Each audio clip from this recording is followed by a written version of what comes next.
Bonjour, je vous avais proposé de nous adresser les questions qui vous intéressent sur les missions, les actions de l'État dans notre département de la Seine-Maritime. Et vous avez été nombreux à réagir et je vous en remercie.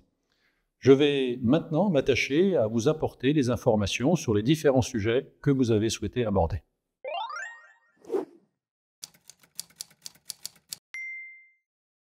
Je vais commencer par la question de M. Jérémy Viévard qui m'interroge sur le contexte du réchauffement climatique pour savoir si, sur la protection des massifs forestiers, nombreux dans notre territoire, il y a des actions particulières qui sont mises en place. Alors d'abord, effectivement, la Seine-Maritime n'est pas classée parmi les zones à feux de forêt les plus exposées. Pour autant, nous avons régulièrement des feux d'espaces naturels, notamment sur des cultures qui ont été moissonnées avec un certain nombre de risques qui peuvent se propager au milieu naturel en général. Et donc nous avons une attention portée sur ces questions, à la fois en termes de formation des sapeurs-pompiers. C'est un secteur qui se développe et qui nous permet d'aller en renfort, notamment sur les saisons estivales dans le sud de la France, par exemple, pour apporter notre concours aux équipes locales. Et puis nous avons une cartographie des risques, les secteurs territoriaux exposés éventuellement à ce type de difficultés que vous pouvez trouver sur nos sites internet. C'est un atlas qui a été fait par la DRAF et la DREAN, qui sont deux services régionaux qui interviennent dans ce domaine. Et ce sont des données qui sont publiques et qui nous amènent à travailler ensuite, par exemple, avec l'Office national des forêts, ici en Normandie comme en Seine-Maritime, pour mettre en place des actions de prévention, d'information du public, de sensibilisation, mais aussi implanter des équipements sur l'accès à l'eau, par exemple, pour pouvoir alimenter les dispositifs de lutte contre l'incendie, pour pouvoir implanter aussi des réserves et pour pouvoir conseiller, orienter les investissements des collectivités territoriales dans ces différents domaines. Ce sont des protocoles que nous avons avec l'Office national des forêts qui nous permettent d'être présents en prévention, mais aussi, le cas échéant, lorsque c'est nécessaire, en intervention sur les feux naissants. La deuxième question est celle qui est posée par M. Denifan Hiron, qui travaille dans le secteur de l'éolien et qui nous demande où en sont les travaux d'identification des zones d'accélération des énergies renouvelables, c'est-à-dire des secteurs que les collectivités territoriales pourraient proposer comme pouvant recevoir des équipements de production d'énergie renouvelable, de manière à ce que ça fasse l'objet d'une concertation et en préservant d'autres parties du territoire, là où des enjeux environnementaux, patrimoniaux sont plus sensibles. Alors ce travail d'inventaire des zones favorables à l'implantation de sources d'énergie renouvelables, il est en train de se terminer pour la première phase d'inventaire. Au moment où nous parlons, nous avons plus de 8000 zones d'accélération à l'échelle de l'ensemble de la région Normandie qui ont été proposées. Il s'agit à ce stade de propositions que nous analysons. Au moment où je vous parle, un peu plus de 2000 de ces zones sur les 8000 qui ont été proposées sont validées comme correspondant aux critères que nous retenons pour concilier l'ensemble des conditions de faisabilité, à la fois par rapport aux règles d'urbanisme, par rapport à la distance sur les espaces naturels, sur des sites remarquables ou à d'autres contraintes. Je pense par exemple au survol aérien ou à la présence d'espèces naturelles protégées. Ce travail se poursuit en ce moment même et nous aurons l'occasion dans quelques jours au Comité régional de l'énergie de faire un point beaucoup plus précis que vous trouverez bien sûr en accès direct sur nos sites et sur nos réseaux sociaux.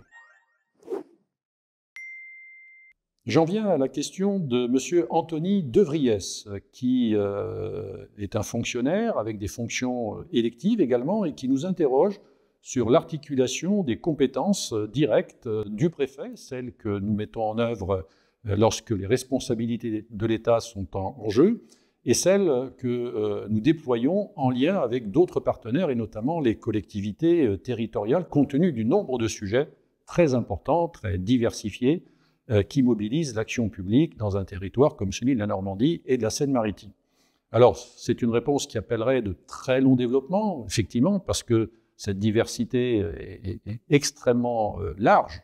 sur les sujets qui intéressent l'action publique, mais on peut retenir 2 ou 3 grands principes. D'abord que l'État, effectivement, exerce un certain nombre de compétences en tant qu'autorité régalienne, c'est-à-dire des compétences en matière de sécurité, par exemple, même s'il nous arrive assez souvent de les mettre en œuvre avec des partenaires de sécurité privée, des polices municipales, mais c'est vrai que la réglementation, la police générale, fait partie des missions principales, essentielles même de l'État, comme le maintien de l'ordre public lorsqu'il y a des troubles de différentes natures ou de la gestion de crises opérationnelles.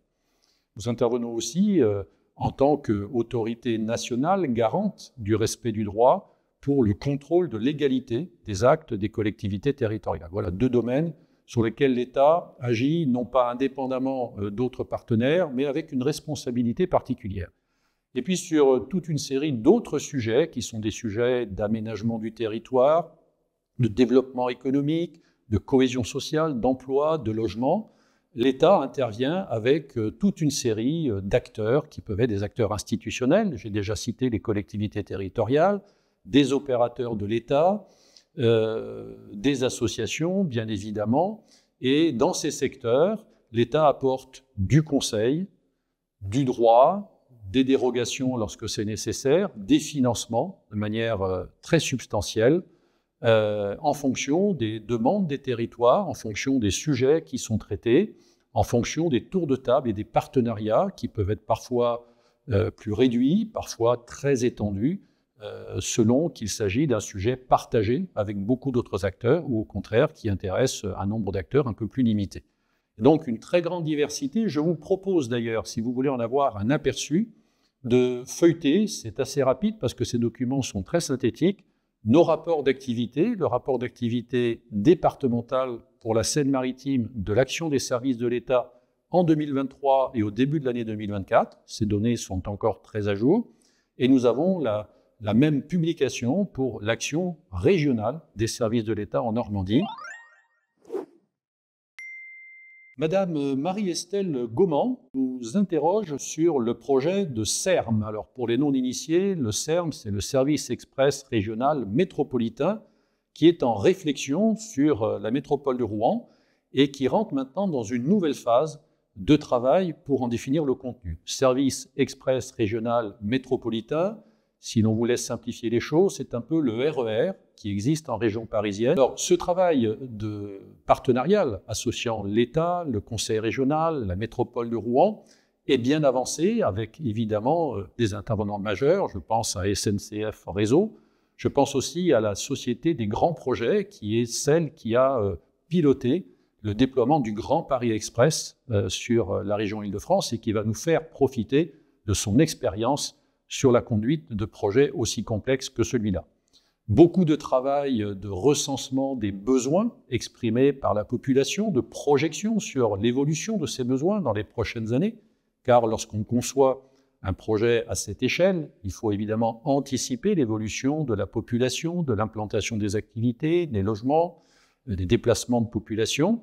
Donc un travail de prospective, un travail aussi d'analyse de ce qui existe. Il ne s'agit évidemment pas de faire table rase, mais au contraire, de profiter des infrastructures existantes et d'identifier celles qui doivent être développées, prolongées, modernisées, complétées. Ce travail exige évidemment beaucoup d'investissements en études, en concertation. Ces choix sont lourds financièrement, pour l'aménagement aussi du tissu urbain. C'est ce que nous faisons en ce moment et un comité de pilotage très important va se réunir dans quelques jours pour marquer l'entrée dans une nouvelle phase de ces études qui nous permettra d'envisager un premier aboutissement avec un lancement des travaux, donc des éléments concrets d'investissement dans le paysage urbain, dans les services aussi offerts à la population, à partir de 2027, et évidemment avec un très grand projet qui commence à être connu et qui va restructurer lui aussi à la fois l'offre de services et le paysage urbain, notamment sur la rive gauche de Rouen. C'est le projet de nouvelle gare dans le secteur de Saint-Sever, dont vous avez déjà probablement entendu parler et qui va encore être présenté dans les prochaines semaines, dans les prochains mois, pour montrer l'ambition et surtout les fonctions complémentaires que va pouvoir apporter ce service express régional métropolitain. Monsieur Frédéric Cross nous interroge, ça semble être une expérience vécue, sur les difficultés qu'on peut rencontrer parfois pour déposer des plaintes. Il semble qu'il ait été dans la situation de ne pas pouvoir déposer sa plainte dans un certain nombre de commissariats.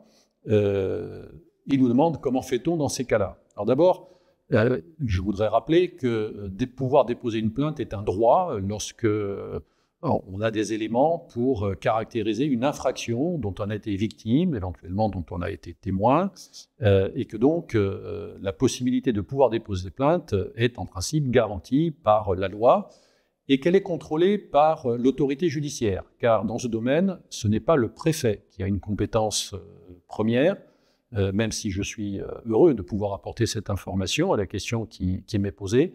Mais en cas de difficulté ressentie, éprouvée, je vous propose de le signaler au procureur de la République dans le ressort duquel vous habitez. Si c'est à Rouen, il y a un procureur de la République auprès du tribunal judiciaire de Rouen.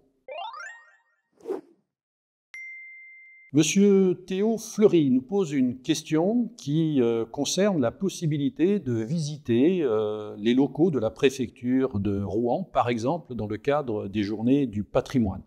Je demande s'il existe un moyen de s'inscrire et éventuellement, au-delà de cette première visite, de faire un stage dans les services de la préfecture ou plus largement les services de l'État.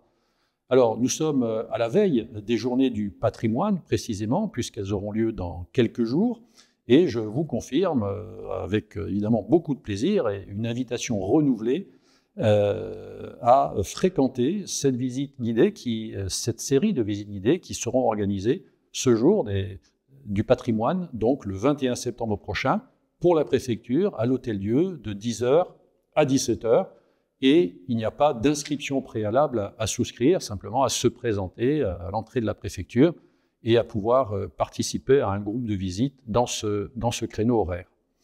Et s'agissant des stages de terminale, stages de troisième, stages de seconde, il y a beaucoup de propositions qui sont offertes et qui sont accessibles sur le site de la préfecture, notamment le site Démarches simplifiées, vous le trouverez très facilement, et qui vous permettent de formuler une candidature, peut-être d'exprimer aussi des souhaits sur vos objectifs, et nous serons très heureux de pouvoir vous répondre, et nous l'espérons, de vous accueillir.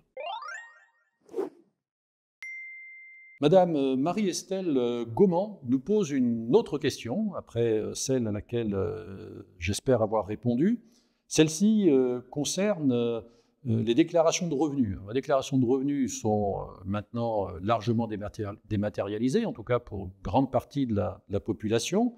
Et Madame Gaumont nous s'interroge sur le point de savoir pourquoi, puisque un certain nombre de démarches sont désormais automatisées, pourquoi il n'y a pas la possibilité d'accéder à des droits, et notamment à des droits à prestations, de manière automatique, sans faire de demande. Alors, merci, c'est une question très intéressante et qui concerne beaucoup de nos concitoyens. Je voudrais rappeler, parce que c'est nécessaire, que la simplification et la dématérialisation, et donc la possibilité d'automatiser l'accès à un certain nombre d'aides, ont beaucoup évolué. Parfois, cette évolution pose question, parce qu'on invoque à juste titre la difficulté pour certaines catégories de la population d'être à l'aise avec les démarches numériques. Mais en l'occurrence, lorsque c'est possible, lorsque les renseignements, les situations personnelles sont connues, effectivement, l'évolution des toutes dernières années permet un accès plus automatique à un certain nombre de droits et de prestations. C'est déjà le cas, je voudrais l'indiquer à Madame Gaumont, par exemple pour l'allocation de rentrée scolaire, le versement palliatif des pensions alimentaires par les caisses d'allocation familiale, la prime exceptionnelle de pouvoir d'achat ou encore la prime de Noël qui sont versées automatiquement. Et au-delà, pour prolonger cette démarche, en 2024 ont eu lieu des expérimentations dans 5 départements pour que cette automatisation de l'accès aux droits et du versement des prestations puisse concerner d'autres types d'aides.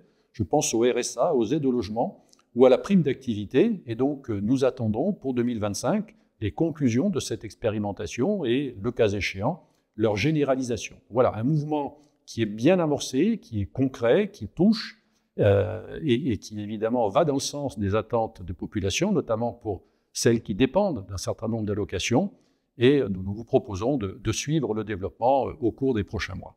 Voilà, cette première série de réponses à vos questions, celles que vous nous avez posées, et nous espérons qu'il y en aura d'autres, touche à sa fin. Nous espérons que vous aurez trouvé ces informations utiles, que cela vous donnera l'envie peut-être de poser d'autres questions et surtout de mieux connaître le fonctionnement des services de l'État, leur organisation au service du territoire, de la population, de chacune et chacun d'entre vous, car c'est évidemment le cœur de notre mission et celui de toutes les équipes qui s'y attachent quotidiennement. Merci de votre attention.